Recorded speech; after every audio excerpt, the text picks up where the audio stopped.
Assalamualaikum warahmatullahi wabarakatuh. Alhamdulillahilladzi nahmaduhu wa nasta'inu wa nastaghfiruh wa na'udzu billahi min sururi anfusina wa min sayyiati a'malina. May yahdihillahu fala mudhillalah wa may yudlilhu fala hadiyalah.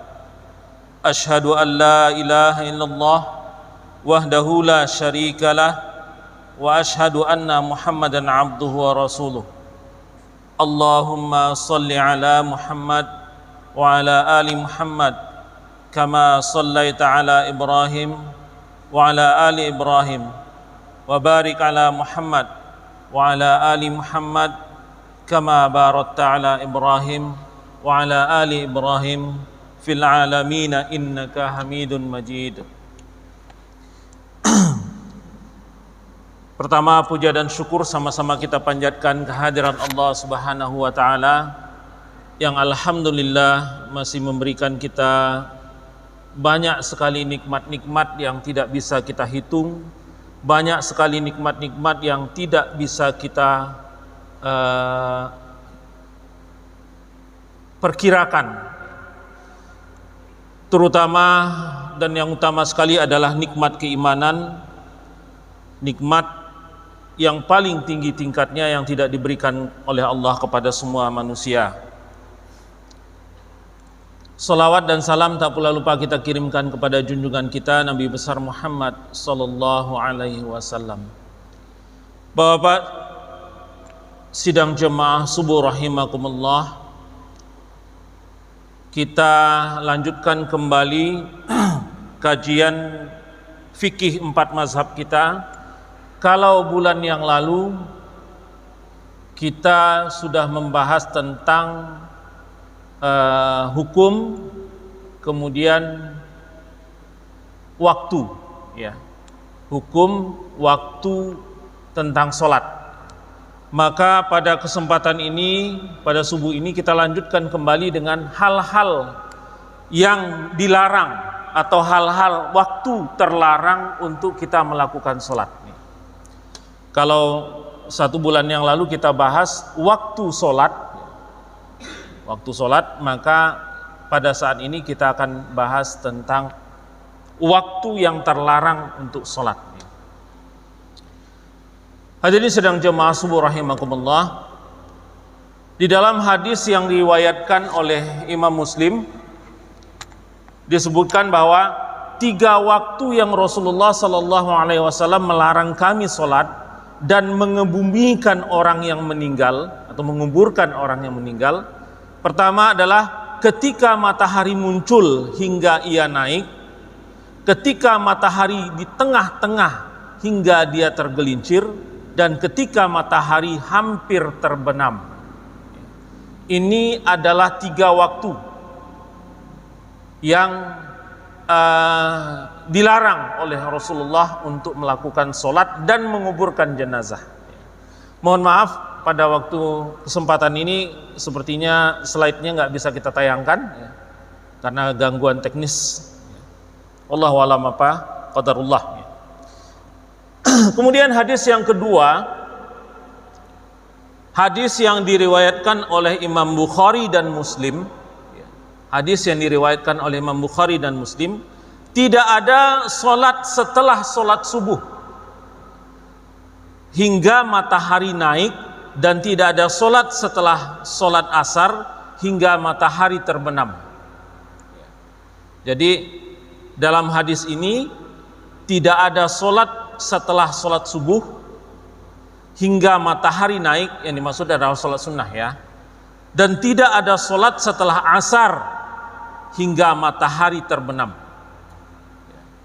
Jadi dari 2 hadis ini, ya, dari 2 hadis ini kita bisa tarik ada 5 waktu yang dilarang untuk sholat di dalam kedua hadis tersebut. Yang pertama adalah hadis yang pertama, 3 waktu yang dilarang itu adalah pada waktu matahari muncul hingga dia naik. Jadi pada waktu matahari terbit. Kemudian yang kedua adalah ketika dia di tengah-tengah waktu. Waktu di tengah-tengah sekali, jam sebelum zuhur. Kemudian yang ketiga adalah waktu yang akan tenggelam, matahari tenggelam. Itu dalam hadis yang pertama. Kemudian dalam hadis yang kedua adalah setelah sholat subuh hingga matahari naik. Jadi nyambung. Jadi sebelum yang tadi, sebelum waktunya terbit, antara sholat subuh dengan waktu terbit itu juga tidak ada sholat sunnah di sana. Kemudian setelah sholat asar hingga maghrib. Ini adalah 5 waktu yang di dalam hadis dijelaskan oleh Rasulullah bahwa itu adalah waktu yang terlarang. Saya nggak bisa tampilkan slide-nya. Di sini ada gambar yang menjelaskan kelima waktu tersebutnya. Tapi tidak apa-apa, kita pelan-pelan saja. Jadi di antara 5 hal tersebut itu adalah waktu yang terlarang untuk dilakukan sholat. Cuma di dalam fikih 4 mazhab, di dalam ilmu fikih itu berbeda-beda. Kadar dilarangnya berbeda-beda. Kadar dilarangnya itu berbeda-beda. Yang pertama adalah larangan 3 waktu. Ya. Larangan 3 waktu tersebut yaitu waktu pada saat matahari terbit, pada saat matahari tepat di atas, ya. Pada saat matahari tepat di atas itu namanya istiwa, ya. Namanya istiwa. Kemudian pada waktu matahari tenggelam, ghurub. Pada waktu matahari tenggelam sesaat sebelum maghrib, ya. Ini 3 hal ini terlarang waktunya. Pada waktu matahari di atas di puncak itu ada 2 istilah. Yang pertama adalah istiwa, yang kedua adalah zawal. Apa bedanya? Istiwa itu adalah pada saat dia matahari itu mulai berada di puncak. Kalau ini garis vertikalnya, maka kalau ini pergerakannya, maka yang disebut dengan istiwa itu adalah mulai dari dia beririsan dengan vertikal sampai dia berakhir, ya. Nah, di ujungnya ini yang disebut dengan zawal. Ini yang disebut dengan zawal. Zawal adalah mulai masuknya waktu zuhur, ya. Mulai masuknya waktu zuhur. Jadi untuk yang 3 ini, keempat imam mazhab meletakkan perbedaan. Ada perbedaan di antara yang ketiga ini, yang di antara para mazhab. Di dalam mazhab Hanafi, hukumnya adalah makruh tahrim. Jadi ada hukum yang disebut dengan makruh tahrim, ada yang hukum yang disebut dengan makruh tanzih. Kalau mungkin kita jarang dengar, yang sering kita dengar itu hanya makruh saja, ya. Tetapi di dalam fikih itu dibedakan atas 2.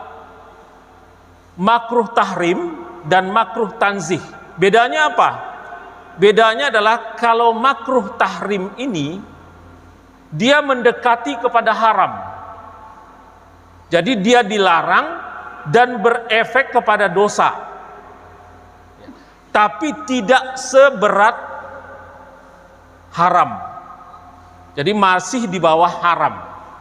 Kemudian makruh tanzih itu adalah makruh yang tidak membawa kepada efek dosa. Jadi dilarang dikerjakan, tapi kalau dikerjakan tidak berdosa. Ini tanzih. Kalau makruh tahrim dilarang dikerjakan, tetapi kalau dikerjakan ada dosanya. Tapi di dalam ilmu fikih tidak seberat dosanya haram. Ya, itu bedanya sedikit, ya, antara makruh tahrim dan makruh tanzih. Di dalam mazhab Hanafi, jenis sholat apapun, jadi makruh tahrim hukumnya, bila melakukan jenis sholat apapun, baik itu sholat fardu, sholat sunnah, atau sholat wajib, sholat qadha, sholat jenazah, sujud tilawah, semuanya dinyatakan makruh tahrim, terlarang, apapun jenis sholatnya, kecuali waktu istiwa pada hari Jumat, ya, kecuali pada waktu istiwa pada waktu hari Jumat.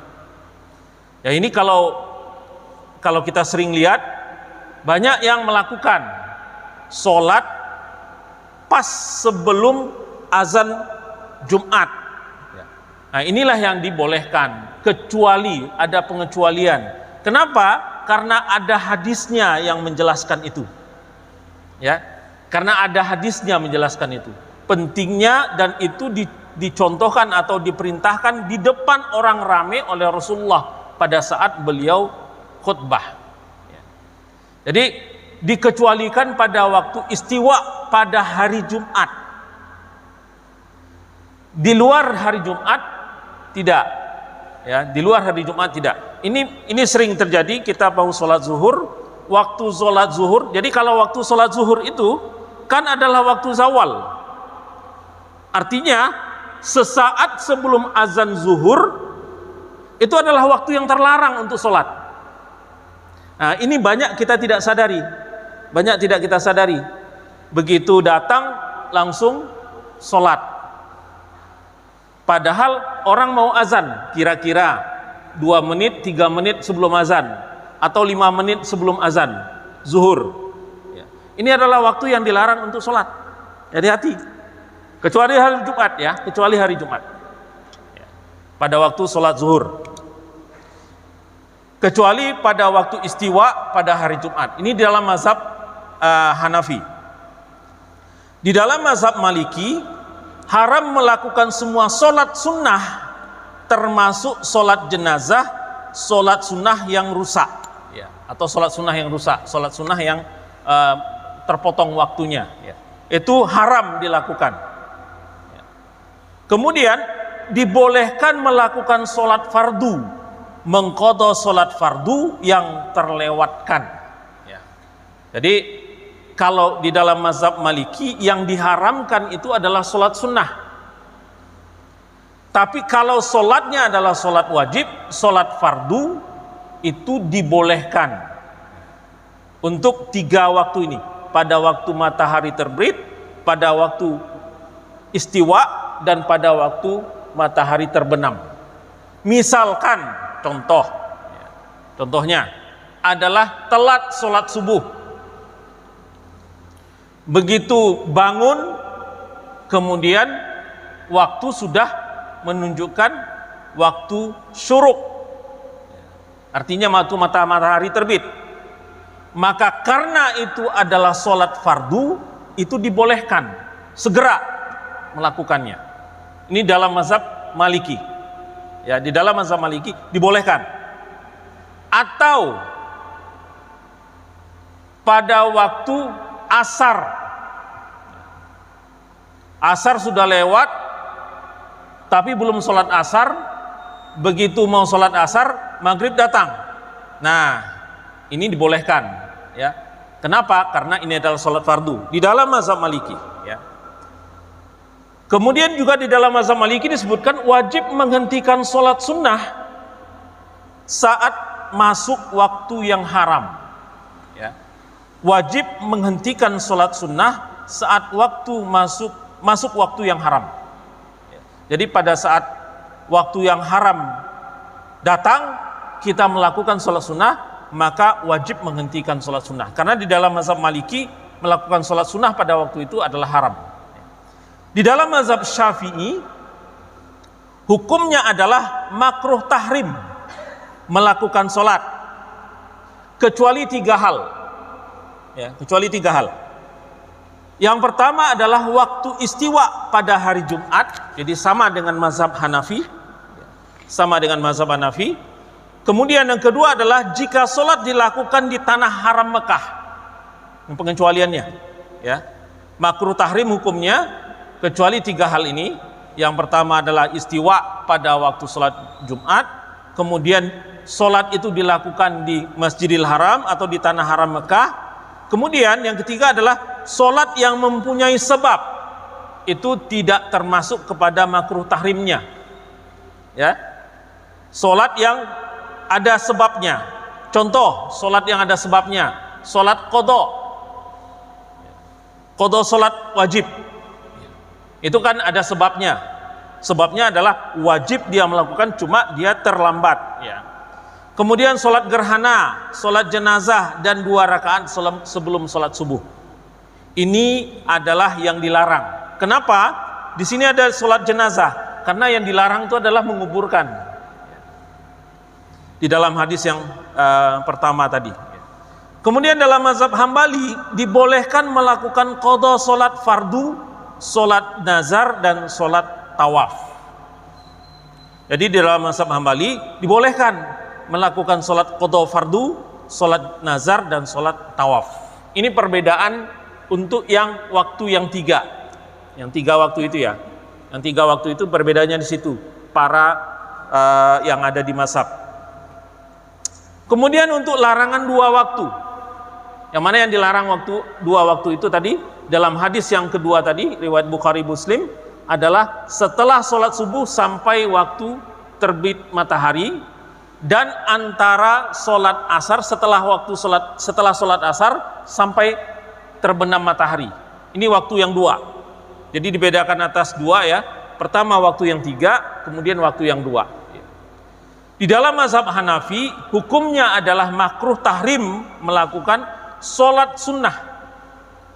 Makruh tahrim, muncul lagi kan, makruh tahrim, yaitu makruh yang diiringi oleh dosa. Kemudian mengqadha sholat sunnah yang tidak sempurna. Mengqadha sholat sunnah yang tidak sempurna. Artinya mengqadha sholat sunnah yang tidak sempurna ini adalah sholat sunnah yang terpotong. Kemudian boleh mengqadha sholat fardu yang terlewat, sholat witir, sujud tilawah, dan sholat jenazah.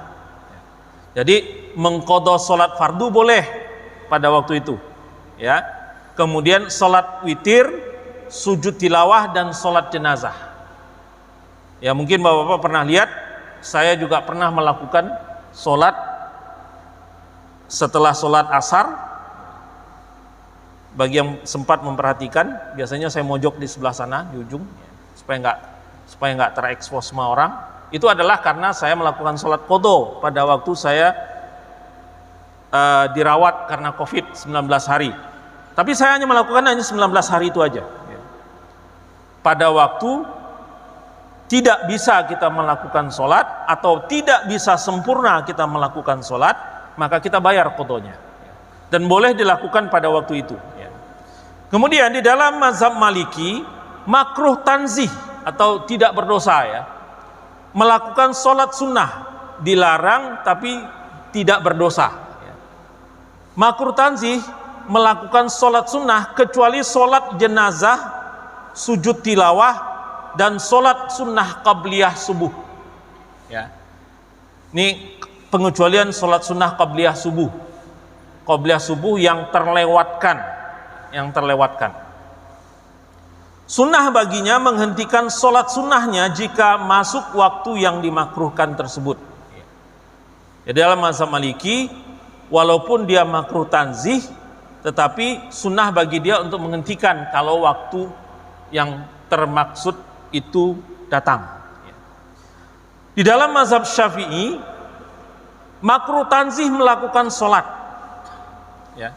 Makruh tanzih melakukan sholat kecuali 3 hal: waktu istiwa pada hari Jumat, serta jika sholat dilakukan di tanah haram Mekah, dan sholat yang mempunyai sebab, sama dengan larangan pada waktu yang 3 tadi. Kemudian di dalam mazhab Hambali boleh dilakukan qadha sholat fardu serta nazar dan sunnah tawaf sholat jenazah. Jadi untuk waktu yang 2 ini di dalam mazhab Syafi'i dan Hambali itu sama dengan waktu yang 3. Ya, sama dengan waktu yang 3. Jadi agak mungkin mohon maaf agak kurang susah menangkapnya dengan narasi seperti ini, karena biasanya kan bapak-bapak melihat di layar ya. Kenapa? Enggak pakai wifi. Enggak pakai wifi. Tapi enggak apa-apa, kita pelan-pelan saja. Kemudian waktu lain yang dimakruhkan sholat. Waktu lain yang dimakruhkan sholat selain daripada waktu yang ada tadi, ya. Selain daripada waktu-waktu yang ada tadi, masuk nih.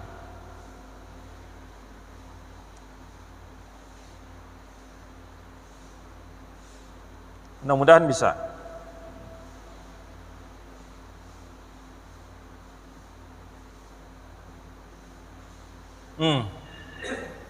Saya nggak tahu tuh tadi apa masalahnya.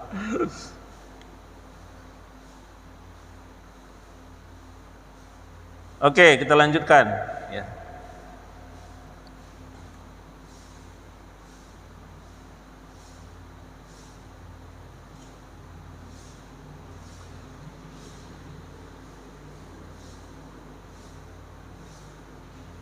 Saya mampir dulu ke sini sebentar, ya, biar jelas.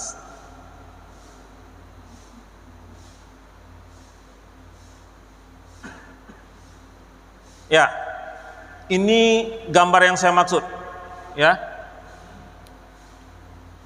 Ini waktu syuruk, ya, waktu syuruk. Ini waktu istiwa dan ini waktu ghurub. Ini waktu syuruk, ini waktu istiwa, dan ini waktu ghurub atau terbenam matahari. Ini persis di atas dan ini persis pada saat akan terbit. Mulai dari matahari itu naik awalnya sampai di akhirnya. Ini yang dimaksud dengan tiga waktu di dalam hadis yang pertama. Kemudian di dalam hadis yang kedua ada setelah salat subuh, ya, adalah setelah salat subuh. Kemudian setelah sholat subuh dan setelah sholat asar sampai terbenam matahari, ya, itu dalam hadis yang kedua. Nah, ini larangan 3 waktu, kemudian larangan untuk 2 waktu yang saya jelaskan tadi, ya. Ada perbedaan di antara keempat mazhab tentang masalah hukumnya, tapi tentang larangan itu mereka sepakat, cuma meletakkan hukumnya yang berbeda, ya. Kemudian di samping 5 waktu itu ada waktu-waktu lain yang dimakruhkan sholat. Jadi di samping 5 waktu yang dijelaskan secara eksplisit di dalam hadis tersebut, di dalam fikih ada waktu lain yang dimakruhkan untuk sholat. Yang pertama adalah setelah terbit fajar sampai sebelum waktu subuh, ya. Setelah terbit fajar sampai sebelum waktu subuh. Jadi waktu yang sedikit itu, terbit fajar itu kan adalah imsak, ya, beberapa menit, sekitar 10 menit sampai waktu subuh. Jadi sebelum subuh. Ini adalah waktu yang dimakruhkan untuk sholat sunnah, ya. Di dalam mazhab Hanafi hukumnya makruh tahrim. Hukumnya makruh tahrim. Di dalam mazhab Maliki menghukumkan makruh tanzih. Ya, dihukumkan makruh tanzih. Sementara di dalam mazhab Syafi'i dan Hambali membolehkan. Ya. Jadi yang memakruhkan itu adalah mazhab Hanafi dan mazhab Maliki, menghukumkan makruh tanzih. Di dalam mazhab Syafi'i dan Hambali itu dibolehkan. Dasarnya apa? Ini dasarnya. Hadis yang diriwayatkan oleh Tabrani, ya. Tidak ada solat setelah fajar kecuali solat 2 rakaat sebelum solat subuh, ya. Tidak ada solat setelah solat fajar kecuali solat 2 rakaat sebelum solat subuh. Jadi ini adalah solat karena pentingnya solat 2 rakaat sebelum solat subuh ini. Maka pada waktu itu solat-solat yang lain minggir dulu untuk bisa mendapatkan 2 rakaat sebelum solat subuh. Ya, waktunya itu adalah antara waktu pada saat setelah imsak, ya, mulai fajar sampai sebelum subuh, itu waktu yang dikhususkan untuk sholat qobliyah subuh, 2 rakaat sebelum subuh. Nggak ada lain sholat selain daripada itu. Kalau dia sholatnya di masjid, maka ada sholat tahiyatul masjid. Kalau yang membedakan antara qobliyah subuh dengan tahiyatul masjid, ya. Kenapa? Karena hadisnya adalah bunyinya, hadisnya itu adalah 2 rakaat sebelum subuh. Itu bisa diartikan 2 rakaat sebelum subuh itu nggak nyebut nama, nggak ada sunnah hadis-hadis atau sunnah-sunnah yang ada tentang solat, nama-nama solat itu nggak nyebut nama, qobliyah subuh, ba'diyah asar, nggak ada. Ya. Yang ada disebutkan hanya 2 rakaat sebelum solat subuh. Bisa jadi itu adalah termasuk diantaranya adalah solat tahiyatul masjid. Jadi ada 2 pendapat nih yang mengatakan bahwa qobliyah subuh itu beda dengan tahiyatul masjid. Ada yang mengatakan bahwa qobliyah subuh itu ya tahiyatul masjid karena dia 2 rakaat sebelum subuh, ya. Ya nggak apa-apa. Bagi yang berbeda mengatakan beda, ya dipisah sholatnya. Bagi yang mengatakan sama, ya satu. Ya. Bahkan di dalam mazhab Syafi'i dibolehkan untuk memasang 2 niat. Kalau dilihat kira-kira nih, sebelum subuh waktu yang masuk kita cuma bisa melakukan 2 rakaat, maka boleh meniatkan sholat tahiyatul masjid, qobliyah subuh. Dapat dua-duanya. Kenapa? Sholat sunnah fajar ya sama. Iya. Baik, kita lanjutkan. Cuma kenapa berbeda tuh pendapat mazhab tadi? Syafi'i dan Hambali mengatakan boleh, tetapi Hanafi dan Maliki mengatakan hukumnya makruh. Itu tergantung atau disebabkan karena derajat hadis ini adalah derajat hadis sebagai hadis gharib, ya, hadis gharib. Perlahan-lahan kita coba sedikit belajar tentang ulumul hadis, ya. Hadis, apa itu hadis gharib? Hadis didasarkan kepada sanad, hadis yang didasarkan kepada jumlah periwayatan itu dibedakan atas 2 besar. Yang pertama adalah hadis mutawatir.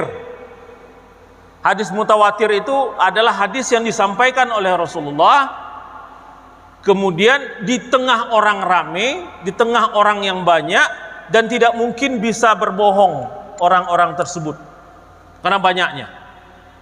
Misalkan pada waktu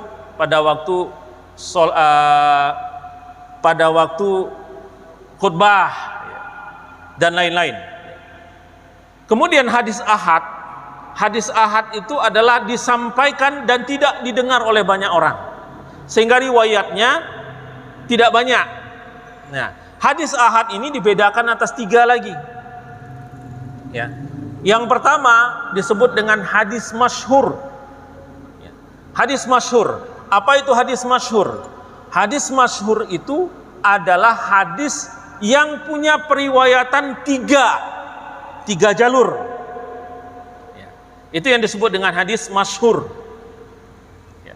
3 jalur, minimal 3 jalur. Kalau ada 3 jalur, maka itu dikategorikan sebagai hadis masyhur. Kemudian yang kedua adalah hadis aziz. Hadis aziz ini adalah hadis yang 2 jalur periwayatannya, ya. Yang terakhir adalah hadis gharib. Hadis gharib ini hanya punya satu jalur. Ya, satu-satunya hadis, satu-satunya jalur yang ada pada hadis itu, maka itu dia disebut dengan hadis gharib. Ya. Jadi itu tingkat hadis berdasarkan kepada jumlah periwayatan. Ya. Ada hadis masyhur, ada hadis aziz, dan ada hadis gharib. Kemudian yang kedua adalah sebelum sholat maghrib. Ya, sebelum sholat maghrib, waktu yang dimakruhkan untuk sholat. Di dalam mazhab Hanafi dan Maliki, ya, di dalam mazhab Hanafi dan Maliki, hukumnya adalah makruh. Ya, hukumnya adalah makruh. Tetapi di dalam mazhab Syafi'i, 2 rakaat qabliyah maghrib itu ghairun mu'akkad. Ya. Di dalam mazhab Hambali boleh tapi tidak disunnahkan. Jadi 2 rakaat atau solat sebelum maghrib. Dua mazhab mengatakan makruh hukumnya. Sebelum maghrib solat 2 rakaat. Jadi kalau sebelum azan kan nggak boleh, ya, terlarang. Sebelum azan, orang udah selesai azan, nunggu solat berjamaah, dia solat maghrib. Maka ini di dalam mazhab Hanafi dan Maliki itu dihukumkan makruh. Sebaiknya tidak dilakukan sholat. Ya. Kemudian di dalam mazhab Syafi'i dihukumkan maghrib 2 rakaat sebelum maghrib itu adalah ghairu mu'akkad. Ghairu mu'akkad itu apa? Kalau mu'akkad itu yang selalu kalau rawatib mu'akkad disebut, itu artinya selalu dilakukan oleh Rasulullah. Tetapi kalau disebut dengan ghairu mu'akkad, ini tolong interpretasinya banyak yang salah nih. Ada yang mengatakan ghairu mu'akkad itu sebaiknya tidak dilakukan. Ya, bukan itu artinya. Ghairu mu'akkad itu adalah pernah dilakukan oleh Rasulullah, tetapi tidak secara kontinu dilakukan Rasulullah. Ya, pernah dilakukan Rasulullah, tetapi tidak secara terus-menerus. Kalau mu'akkad itu secara terus-menerus dilakukan Rasulullah. Apa dalilnya? Dalilnya adalah hadis riwayat Ahmad, Abu Daud dan Hakim. Umatku tetap dalam keadaan baik atau dalam keadaan fitrah selama mereka tidak melewatkan sholat maghrib hingga bintang bertaburan. Kenapa? Karena waktu sholat maghrib itu mepet. Itu sebabnya biasanya yang dilakukan oleh Rasulullah dan para sahabat, ya, itu setelah azan nggak diberi selang waktu qomat, nggak diberi selang waktu yang panjang, nggak ada cerita untuk nunggu orang.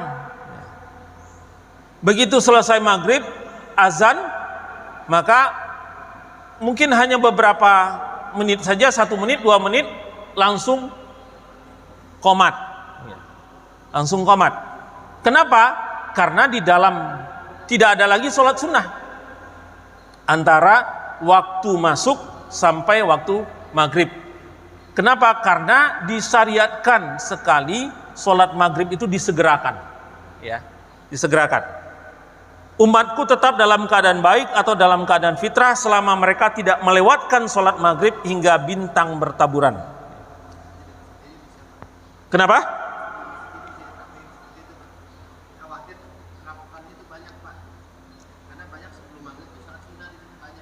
Ya, nanti dibicarakan dengan DKM, ya, bicarakan dengan DKM. Kemudian Anas berkata, pada zaman Rasulullah kami sholat 2 rakaat setelah matahari terbenam dan sebelum sholat maghrib. Ada hadisnya juga, ya, hadisnya juga ada. Hadis riwayat Muslim dan Abu Daud yang mengatakan bahwa Anas berkata, pada zaman Rasulullah kami sholat 2 rakaat setelah matahari terbenam dan sebelum sholat maghrib. Ya, jadi ini 2 pendapat, ya, 2 pendapat yang berbeda. Ada hadis yang mengatakan bahwa Rasulullah pernah melakukan itu. Ada hadis lagi yang menguatkan bahwa hukumnya dimakruhkan melakukan sholat 2 rakaat sebelum maghrib. Ya, kalau DKM menentukan, ya kita ikut. Tapi kalau DKM tidak menentukan, ya silakan pilih. Silakan pilih. Jadi hukumnya bukan haram, terlarangnya itu bukan terlarang haram, tetapi adalah hukumnya makruh orang melakukan itu. Apa sebab makruhnya? Kenapa? Karena diharapkan sholat maghrib itu sesegera mungkin. Banyak pertimbangan, ya, banyak pertimbangan. Mungkin salah satu diantaranya adalah memberikan kesempatan untuk orang datang ke masjid. Memberikan kesempatan untuk orang datang ke masjid. Tapi memang di antara waktu, cuma sayang mungkin waktu jam ini agak sulit disetting, ya. Karena waktu jam ini antara 5 waktu itu semuanya sama waktunya, selang antara azan dan iqamah. Nggak ada adjustment untuk misalnya sholat maghrib dipendekkan atau sholat subuh dipanjangkan. Aplikasi yang digunakan di dalam yang ini yang kita punya ini nggak ada, tapi mungkin yang lain ada, ya, yang lain mungkin ada, tapi yang ini nggak ada. Jadi sama saja semuanya antara sholat maghrib, subuh, seharusnya itu berbeda. Kemudian yang ketiga adalah waktu yang dimakruhkan itu adalah saat imam membaca khutbah, ya. Saat imam membaca khutbah. Di dalam mazhab Hanafi dan Maliki hukumnya makruh, ya, hukumnya makruh.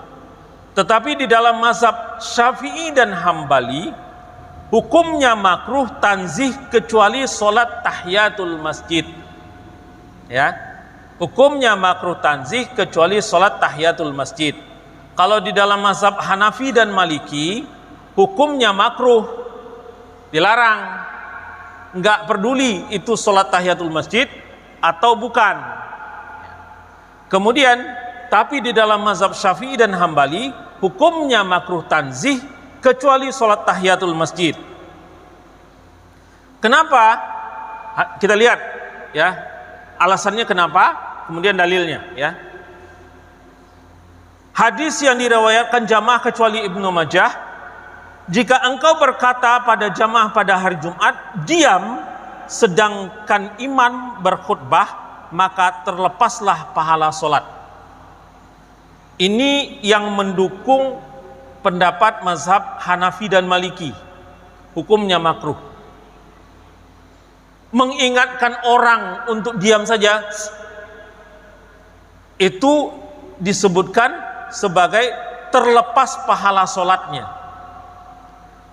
Jadi mengingatkan orang saja diam atau itu terlepas, sudah terlepas pahala sholatnya. Bukan pahala sholat orang yang ributnya, pahala sholat orang yang mengingatkan. Sehingga sedemikian rupa, sehingga ya setelah antara pada waktu khutbah itu harus diam, tidak melakukan apa-apa, bahkan menghitung, berzikir atau menghitung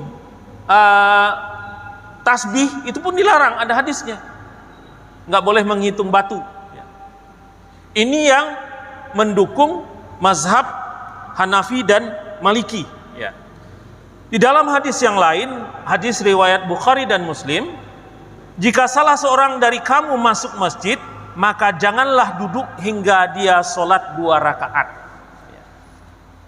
Jika salah seorang dari kamu masuk masjid, maka janganlah dia duduk sampai dia sholat 2 rakaat.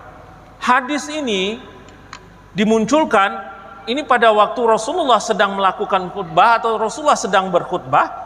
Ada orang yang datang terlambat, dia langsung duduk, ya, dia langsung duduk. Kemudian Rasulullah menyuruh dia berdiri melakukan sholat 2 rakaat di tengah-tengah khutbah. di tengah-tengah khutbah. Dengan hadis ini, dengan dalil ini dalil inilah yang mendukung pendapat bahwa Imam Syafi'i mengatakan dan Imam Hambali mengatakan makruhnya hukum tanzih mengecualikan pada waktu tahiyatul masjid, pada waktu sholat orang lagi khutbah. Kenapa? Hadisnya jelas, Rasulullah langsung menyuruh.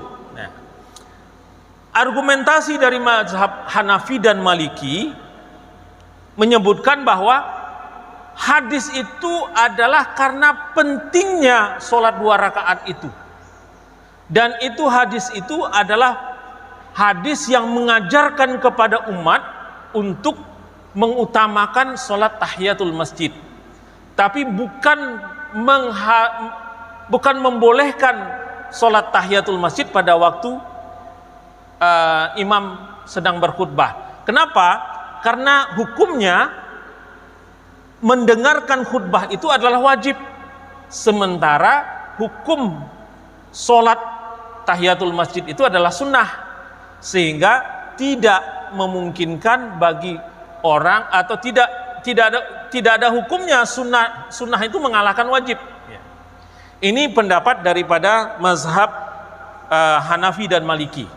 Tetapi di dalam mazhab Syafi'i dan Hambali menjelaskan bahwa yaitu pengecualian sholat tahiyatul masjid pada waktu khutbah. Yang keempat, yang waktu yang dilarang atau yang dimakruhkan juga, sebelum dan setelah sholat hari raya, sholat id, baik itu Idul Fitri ataupun Idul Adha, sholat id pada waktu baik Idul Fitri ataupun Idul Adha. Di dalam mazhab Hanafi dan Hambali, hukumnya makruh baik di masjid ataupun tempat lainnya. Hukumnya makruh baik di masjid atau tempat lainnya.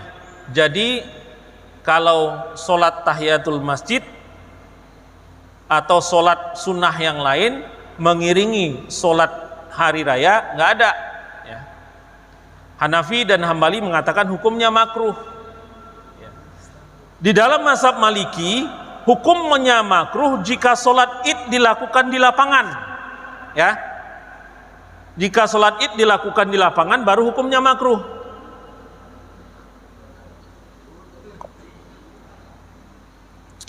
Tapi kalau dilakukan di masjid maka hukumnya nggak makruh dalam mazhab Maliki. Di dalam mazhab Syafi'i hukumnya makruh bagi imam, namun selain imam diperbolehkan. Jadi nggak ujuk-ujuk salah, karena keempat mazhab berbeda. Kalau Syafi'i mengatakan bahwa di dalam mazhab Syafi'i jamaah boleh, jamaah boleh melakukan tahiyatul masjid kalau itu adalah tahiyatul masjid, 2 rakaat sebelum atau 2 rakaat setelah. Tetapi imam nggak boleh, mengecualikan. Apa dasarnya? Hadis yang diriwayatkan Ibnu Majah, Hakim dan Ahmad, Nabi Muhammad SAW tidak sholat apapun sebelum sholat hari raya. Apabila beliau pulang ke rumahnya, beliau sholat 2 rakaat. Bapak yang dimuliakan oleh Allah, Rasulullah selama masa hidupnya kan selalu menjadi imam. Rasulullah semasa hidupnya selalu menjadi imam, sehingga inilah yang menyebabkan di dalam mazhab Syafi'i diartikan bahwa hanya imam yang tidak boleh, tapi kalau makmum boleh. Syafi'i menghukumkan hukumnya makruh bagi imam, namun selain daripada imam diperbolehkan. Hadis ini bercerita bahwa Rasulullah nggak melakukan sholat apa-apa sebelum sholat id, tapi setelah beliau pulang ke rumah beliau sholat 2 rakaat, jadi tidak di tempat itu. Nah, tapi di dalam mazhab Hanafi dan Hambali hukumnya makruh mau di masjid atau mau di lapangan. Dalam mazhab Maliki hukumnya makruh jika sholat id dilakukan di lapangan, Kalau di dalam masjid boleh. Nah, ini hukum-hukum yang makruh. Kemudian yang terakhir adalah ketika sholat fardu sedang berlangsung. Ya, ketika sholat fardu sedang berlangsung, seseorang misalkan dia terlambat datang, masbuk.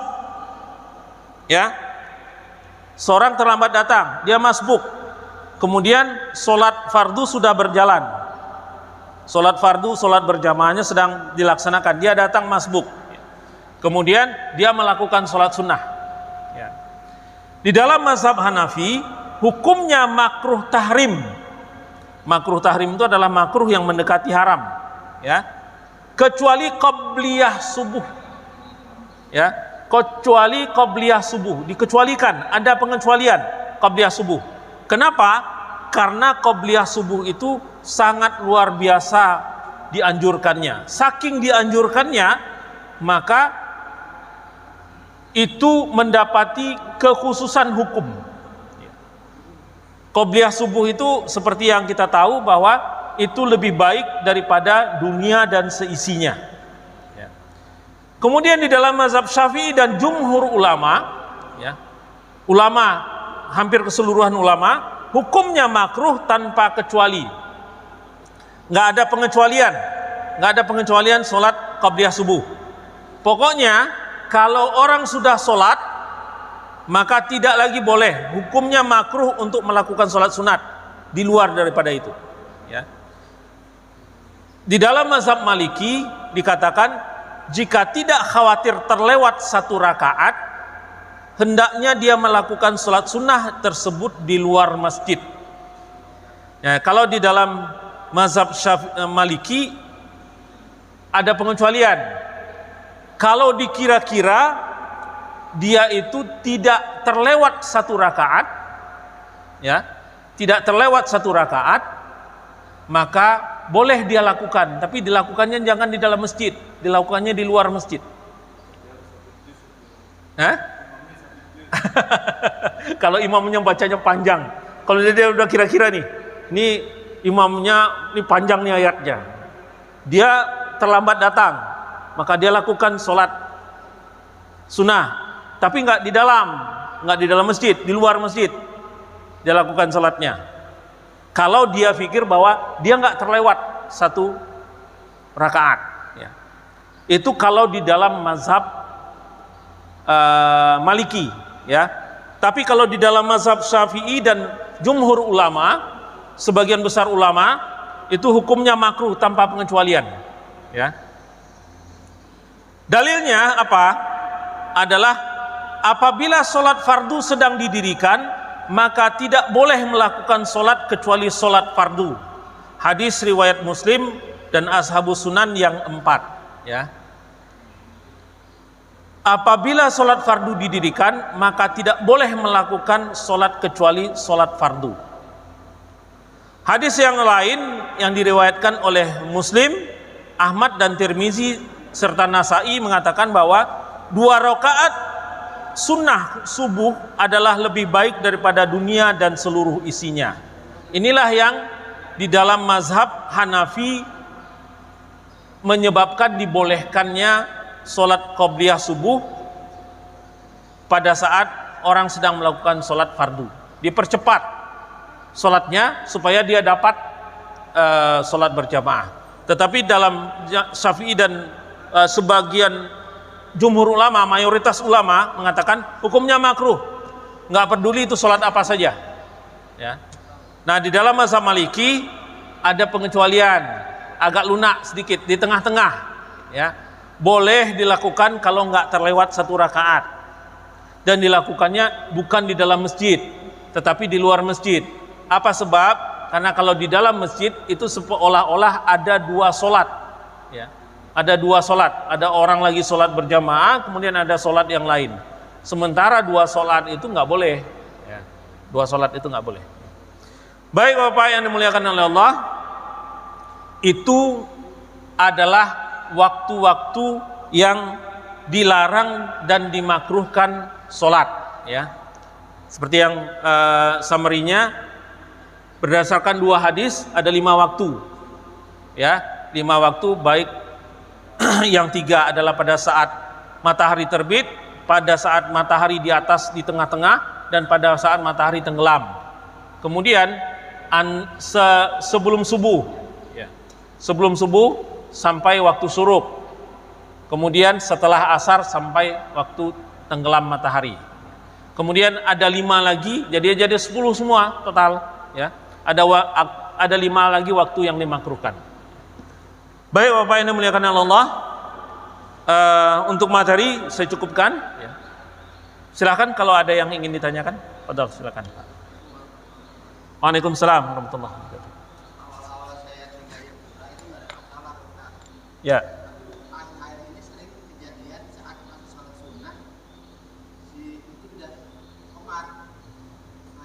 Gimana? Ada orang yang sholat sunnah, Ya. tapi dia nggak melihat atau gimana, nggak tahu, waktunya juga masih cukup sih untuk sholat sunnah. Nah. Tapi dia langsung qomat itu gimana? Apa sih ini membatalkan sholat sunnahnya, sholat wajib atau? Kalau dirasakan bahwa ini dalam mazhab Maliki, ya. Kalau di dalam mazhab Maliki, kalau dirasakan bahwa dia bisa dapatkan sebelum imam itu ruku pada rakaat pertama, maka dia boleh lanjutkan. Nah ini celaka ini kalau udah sholat sunatnya di saf pertama lagi di depan sini lagi kan. Jadi begini, di zaman Rasulullah itu kan nggak ada nih jam-jam ini Pak, ya, jam waktu sholat menit sekian. Di zaman Rasulullah, bahwa Rasulullah merintahkan untuk sholat muazin untuk qomat, itu baru qomat. Tetapi hal yang seperti itu sulit untuk dilakukan sekarang. Kenapa nggak jadi sholatnya Pak? Ya. Pertama, Rasulullah kan tidak ada. Kemudian imam sekarang juga sulit untuk jadikan patokan imamnya datang atau enggak, sehingga yang digunakan sekarang adalah aturan sekian menit antara azan dan iqamah, ya. Nah yang cilakanya nih jamaah yang tidak faham, sudahlah dia datang terlambat, dia nggak lihat dulu jamnya berapa menit lagi akan qomat, tinggal setengah menit lagi akan qomat, 30 detik dia sholatnya di depan lagi. Ini mengganggu keseluruhan jamaah. Ini mengganggu keseluruhan jamaah. Maka harusnya pada saat itu orang yang sholat sunnah itu membatalkan sholatnya. Kenapa? Karena dia telah mengganggu keseluruhan sholat sunnah, sholat berjamaah, sholat yang lebih penting daripada sholat dia sendiri. Ya. Dan kepada muazin pun, coba lihat, perhatikan, kalau masih bisa ditolerir, mungkin tolerir, sebentar lagi ya nggak apa-apa. Dia perkirakan bahwa selesai qomat dia selesai, nggak apa-apa.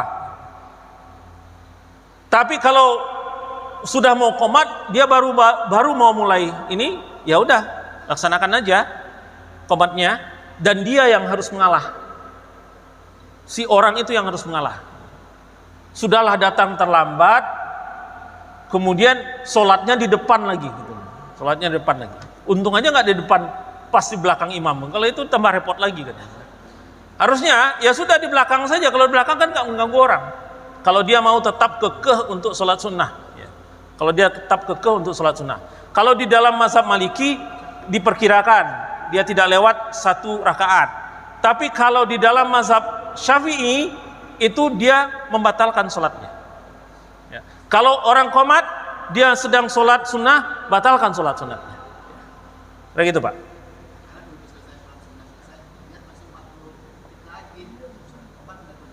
Nah itu kesalahannya muazin. Kesalahan muazin. Muazin itu harusnya kalau memang sudah komit bahwa kita ngikut jadwal sholat, ikutin. Kenapa? Karena orang yang lain juga sedang dalam perjalanan. Ya. Orang lain juga sedang dalam perjalanan. Kalau kita sudah komit bahwa ini yang kita sepakai bersama, maka muazinnya juga harus komit. Mau orang ada yang sholat atau tidak ada yang sholat, kalau waktunya belum untuk qomat, jangan qomat. Ya.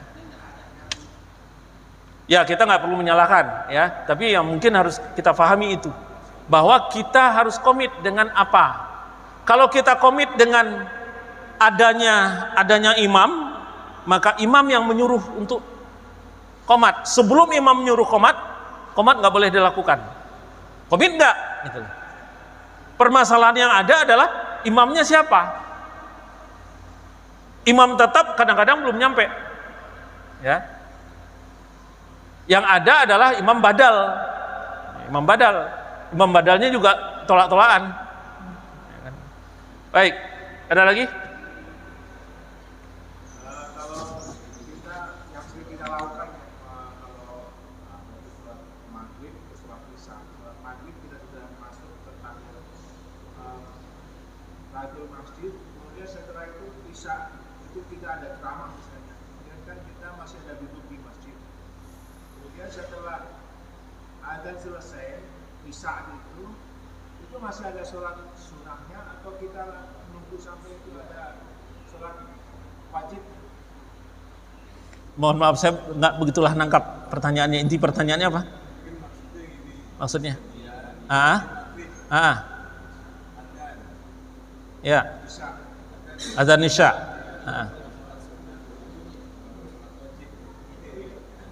Kalau isya, misalnya isya ya, isya kemudian azan, kalau masih tersedia waktu, silakan untuk sholat sunnah. Itu lebih utama. Cuma saat ini ada waktu-waktu misalkan sedang ada ceramah, gitu ya. Waktu isya datang, maka yang sebaiknya dilakukan adalah ceramahnya berhenti sebentar, kalau belum bisa ditutup, ya, azan, kemudian kasih kesempatan untuk menutup atau kasih kesempatan untuk melanjutkan sebentar, ya, misalnya kadang-kadang dari hal itu tanya jawab, dan itu semua adalah kesepakatan. Apa sebab? Karena yang dipegang adalah azan itu harusnya dilakukan di awal waktu, ya, azan itu harusnya dilakukan di awal waktu. Tetapi solatnya sendiri, ya, apalagi solat isya, itu dilakukan oleh Rasulullah, sering dilakukan oleh Rasulullah diundur, ya, dilakukan oleh Rasulullah sering diundur. Tapi diundurnya berjamaah, ya, bukan diundurnya kemudian jadi masbuk atau munfarid, ya. Tidak, kalau diundurkan nggak apa-apa berjamaah. Nah, kemudian kalau di sela itu ada waktu untuk sholat sunnah qobliyah isya, maka boleh dilakukan sholat sunnah qobliyah isya, walaupun itu bukan qobliyah yang mu'akadah, ya. Jadi kalau mu'akadah itu ada 3 versi, ada yang mengatakan 10 rakaat, ada yang 12 rakaat, dan ada yang 14 rakaat, ya. Yang mu'akadah itu adalah yang selalu dilakukan oleh Rasulullah. Yang 10 mana? Yang 10 itu adalah sholat 2 rakaat sebelum subuh, 2 rakaat setelah zuhur, 2 rakaat setelah maghrib, 2 rakaat setelah terbalik, 2 rakaat sebelum subuh, 2 rakaat setelah zuhur, 2 rakaat setelah maghrib, 2 rakaat setelah isya, 2 rakaat sebelum zuhur, ya. Terbalik, ya. 2 rakaat sebelum subuh, 2 rakaat sebelum zuhur, 2 rakaat setelah zuhur, 2 rakaat setelah maghrib, dan 2 rakaat setelah isya, ya. Yang 12 mana? Yang 12 adalah sholat zuhurnya ba'da zuhur ada 4 rakaat. Ya. Yang 14 rakaat yang mana?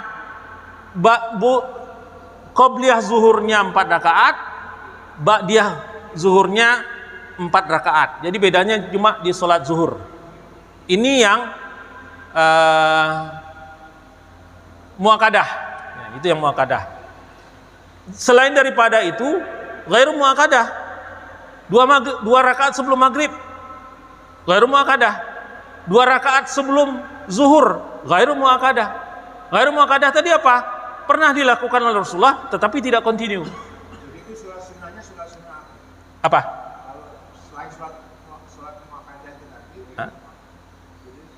Rawatib, sama-sama rawatib. Cuma bedanya muakkadah dan ghairu muakkadah. Muakkadah itu kontinu dilakukan oleh Rasulullah, kontinu dicontohkan oleh Rasulullah dan disaksikan oleh para sahabat. Tetapi ghairu muakkadah kadang-kadang dilakukan oleh Rasulullah, kadang-kadang tidak. Ya, itu bedanya antara muakkadah dan ghairu muakkadah. Tapi tetap ada keterangannya yang mengatakan Rasulullah pernah melakukan itu.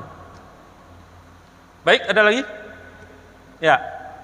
Kalau pada saat sholat tahajud atau pada sholat witir hanya berkumandang.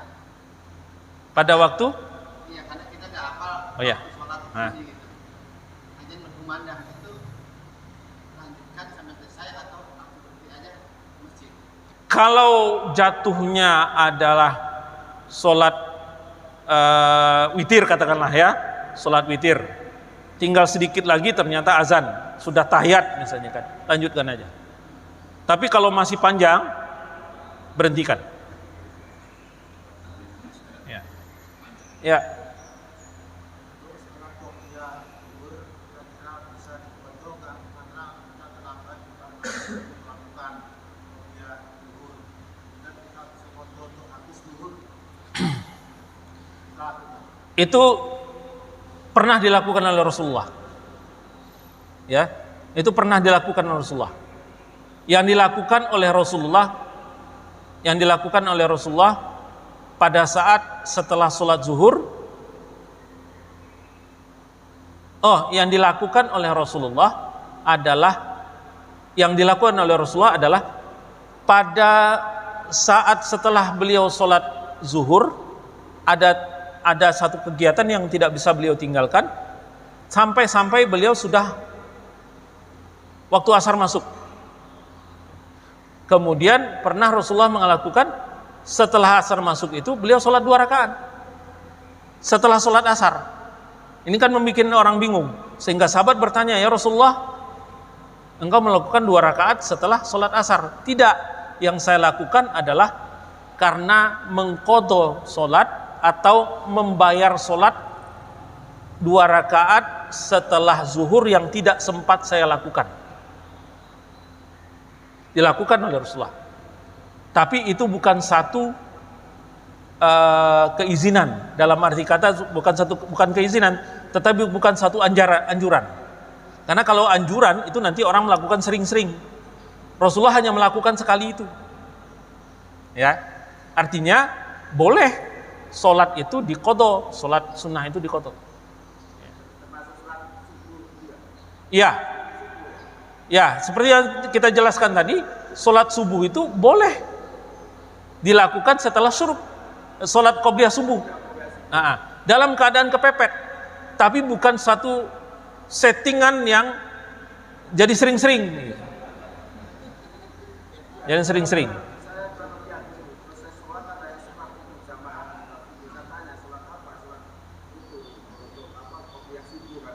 Iya, itu dalam hadis, dalam riwayat pernah dilakukan oleh Rasulullah, itulah.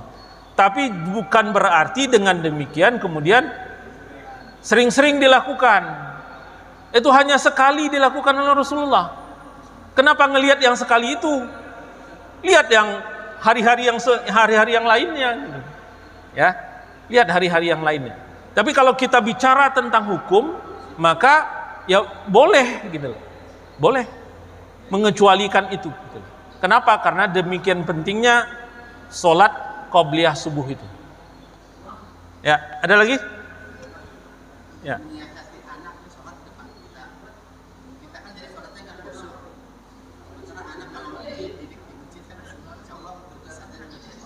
Nah, itu menyiasati anak supaya nggak fisik, nggak goyang-goyang, nggak pada saat sholat itu gimana? letakkan anak itu di samping kita, apalagi kalau sholat di masjid. Kalau sholat di masjid, sebaiknya kalau kita tidak bisa mengontrol anak, nggak usah bawa ke masjid. Bahwa membawa ke masjid anak itu baik, ya, itu baik, manfaatnya banyak, supaya dia tertanam rasa cinta kepada masjid. Tetapi kalau mengganggu ibadah sholat, mengganggu jamaah yang lain, maka itu mudaratnya jauh lebih besar. Ya. Mudaratnya jauh lebih besar. Maka sebaiknya kalau kita bisa kontrol anaknya, kita bisa pegangkan anaknya. Kalau anaknya masih kecil, kalau perlu digendong pada waktu sholat. Ya, kalau memang perlu digendong pada waktu sholat. Kemudian yang paling penting kita fahami adalah jangan hanya pakai hadis atau dalil yang menganjurkan untuk anak-anak bermain di masjid saja, tapi pakaikan juga keterangan yang menyebutkan bahwa kita harus mendidik anak itu. Ya. Berikan dia pemahaman bahwa lari-lari di dalam masjid itu tidak boleh, bahwa bermain pada saat orang lagi sholat itu tidak boleh. Jadi harus diajarkan adab, ya, harus diajarkan adab di masjid. Adalah juga tidak baik kita melarang anak untuk datang ke masjid, tetapi bagaimanapun juga anak harus diajarkan adab. Jadi kalau kita nggak mampu untuk, apalagi anaknya suruh datang ke masjid sendiri, bapaknya nggak datang, anaknya suruh datang ke masjid, udahlah anaknya lari lalu lalang aja orang sholatnya. Nah ini yang tidak dibolehkan. Baik, sudah.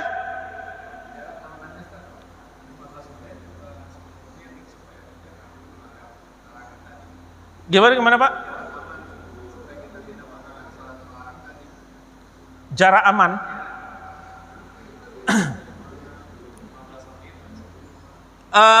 Ini bagian yang mana? Sunnah sebelum? Oh, oke, baik. Kita harus paham. Misalnya contoh, sholat isyraq. Ya, sholat isyraq. Sholat isyraq itu dilakukan setelah syuruk, bukan pada waktu syuruk. Ya, Bapak lihat nih, ada syuruk. Ya. Syuruk itu adalah waktu terbitnya matahari. Ya, jadi kalau saya gambarkan, kalau ini garis horizontal, ini matahari. Ya, syuruk itu bunyi, dit itu bunyi pada saat begini. Dia mulai naik, dia jalan, ya, terus sampai akhirnya matahari, sampai dia terbit full, ya, itu diperkirakan derajatnya itu adalah 3 derajat, ya, 3 derajat. Kemudian para ulama menguraikan bahwa satu hari kan 24 jam. 24 jam kali 60 menit dibagi dengan 1 derajat itu adalah satu lingkaran penuh itu adalah 360 derajat. Maka didapatkan 1 derajat itu equal atau lebih kurang sama dengan 4 menit. Jadi kalau derajatnya dia naik sampai ke sini adalah 3 derajat, maka minimal setelah waktu syuruk itu adalah 12 menit. 4 kali 3 itu adalah waktu yang minimal. Jangan sholat sebelum itu, ya, karena banyak salah interpretasi. Dikatakan bunyi di sini itu adalah waktunya untuk sholat syuruk. Nggak boleh, bukan begitu, ya. Jadi lewatkan minimal 12 menit, aman-amannya 15 menit. Ya, karena settingan jam kadang-kadang berbeda-beda, ya. Amannya 15 menit setelah bunyi itu baru kita sholat syuruk. Baik, kira-kira gitu Pak. Baik, ada lagi? Kalau tidak ada, kita cukupkan kajian kita pada subuh kali ini. Mudah-mudahan membawa manfaat dan menambah wawasan kita supaya kita tidak nabrak yang dilarang dan tidak melakukan yang dilarang, dan kita tahu hukum-hukumnya tentang apa yang dilakukan tentang waktu-waktu sholat. Baik, yang dimuliakan Allah, Bapak-bapak yang dimuliakan Allah, kita tutup dengan membacakan doa kafaratul majlis. Subhanallah. Wabillahi taufiq wal hidayah. Wassalamualaikum warahmatullahi wabarakatuh.